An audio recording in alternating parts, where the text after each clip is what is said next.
Ya, mulai Udah, dah. Aduh. udah teman-teman, udah. Wah, kalau kalau masih nggak bisa, Udah. gue tantrum sih. Udah teman-teman, udah. Ya, Udah dah. kok teman-teman, udah. Kelihatan semuanya kan ya? Kelihatan? Oke, nanti kalau pengen ganti slide, bilang mic saja ya. Ya. Oke.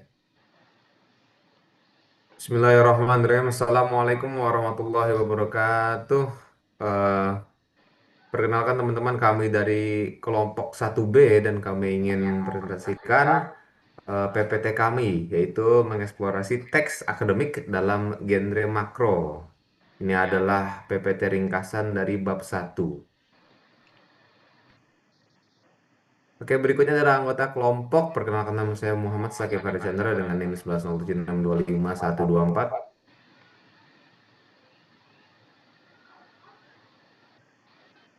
Saya Khalida Maulidina dengan NIM 11076250014. Saya Cindy Alverina dengan NIM 11076252224. Saya Jorosa Fortuna Pusunggu dengan NIM 1107625272. Saya Lutfia Yasmin dengan NIM 11076255115.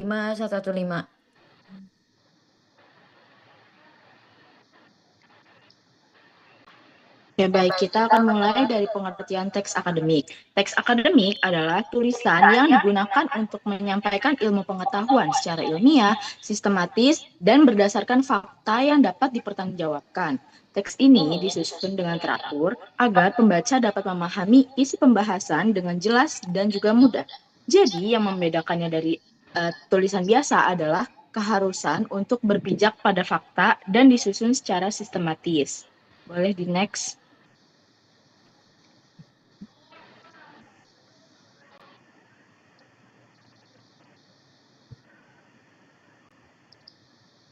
Oke, selanjutnya kita akan membahas bentuk-bentuk teks akademik.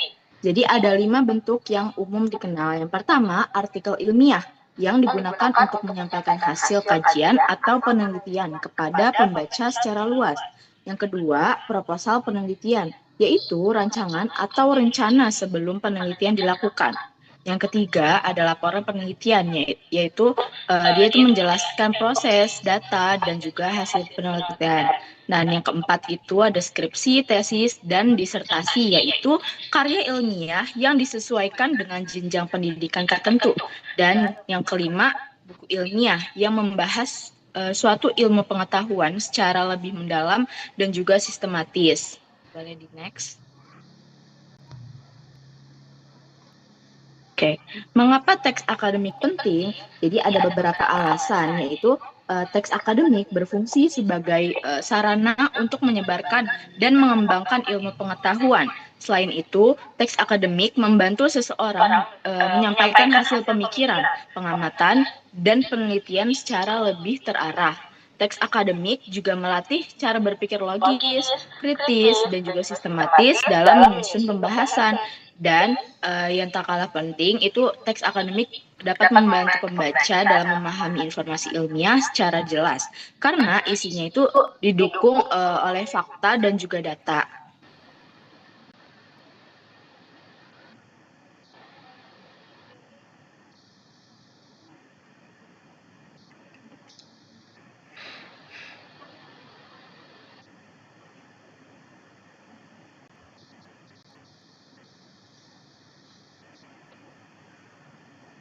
Oke, selanjutnya di sini saya akan melanjutkan. Di sini tuh ada jenis dan fungsi teks akademik.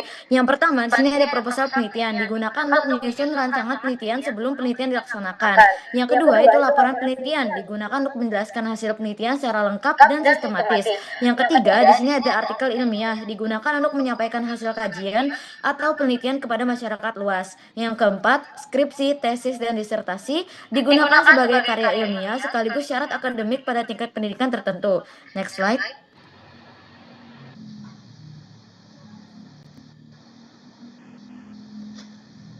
Selanjutnya ada ciri-ciri teks akademik. Yang pertama, sederhana. Artinya menggunakan bahasa yang jelas, efektif, dan tidak berlebihan sehingga mudah dipahami oleh pembaca. Yang kedua, padat. Artinya, isi tulisan fokus pada informasi yang penting tanpa pengulangan yang tidak diperlukan. Yang ketiga, objektif. Pembahasannya harus didasarkan pada fakta, data, dan hasil pengamatan, bukan berdasarkan pendapat pribadi. Yang keempat, logis. Gagasan disusun secara runtut sehingga hubungan antar pembahasan dapat dipahami dengan baik. Next.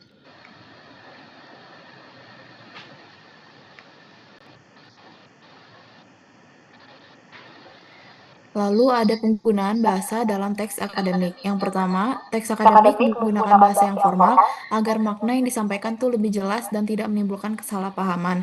Yang kedua, penggunaan istilah ilmiah disesuaikan dengan bidang kajian yang dibahas. Dan yang terakhir, bahasa dalam teks akademik dibuat lebih sistematis, efektif, dan terarah agar isi tulisan terlihat lebih ilmiah. Next.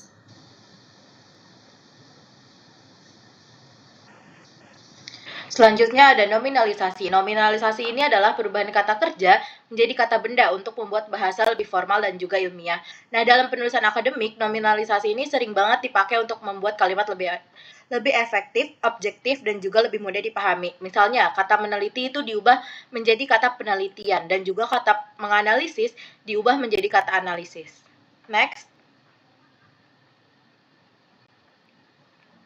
Selanjutnya ada fungsi nominalisasi. Yang pertama, membuat kalimat lebih ringkas dan juga efektif agar ide utamanya itu lebih mudah dipahami. Nah, yang kedua ada membantu teks terlihat lebih formal dan juga sistematis. Nah, yang ketiga ada memperkuat kesan ilmiah dalam penulisan akademik. Nah, nominalisasi ini digunakan untuk memperkuat kesan objektif dan juga menekankan proses atau hasil suatu kegiatan dibandingkan pelakunya. Next.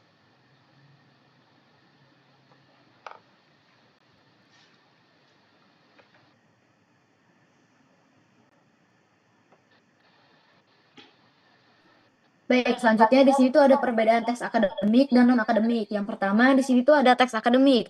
Jadi teks akademik di sini menggunakan bahasa formal dan baku. Yang kedua ini isi pembahasan berdasarkan fakta, data, dan argumentasi logis. Yang ketiga, teks akademik ini disusun secara sistematis agar mudah dipahami. Yang keempat, ini bertujuan menyampaikan informasi ilmiah secara objektif. Next slide.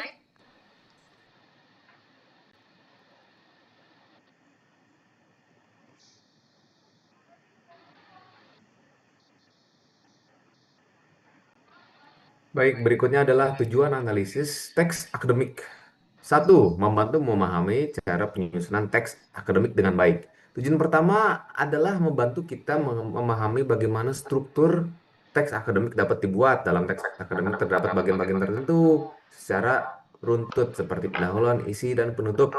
Nomor 2, membantu mengenali karakteristik dan penggunaan bahasa dalam teks akademik. Tujuan kedua adalah mengenali ciri-ciri teks akademik. Bahasa yang digunakan biasanya itu adalah formal, jelas, dan objektif. 3. Mengetahui perbedaan antara teks akademik dengan non-akademik. Selanjutnya, analisis teks akademik membantu kita membedakan teks akademik dan non-akademik.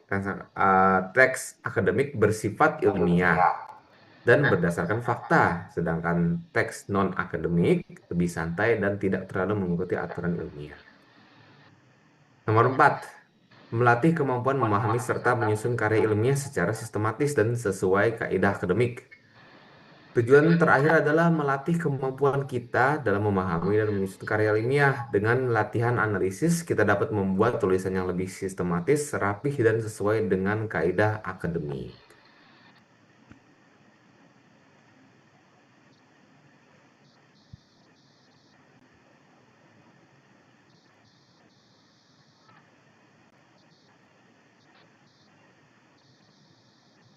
Baik, di sini ada kegiatan 3, yaitu membangun teks akademik secara bersama-sama. Berikutnya adalah kegiatan 4, yaitu membangun teks akademik secara mandiri. Baik, terima kasih atas waktu dan partisipasinya. Mohon maaf bila ada salah kata. Terima kasih atas waktunya. Assalamualaikum warahmatullahi wabarakatuh.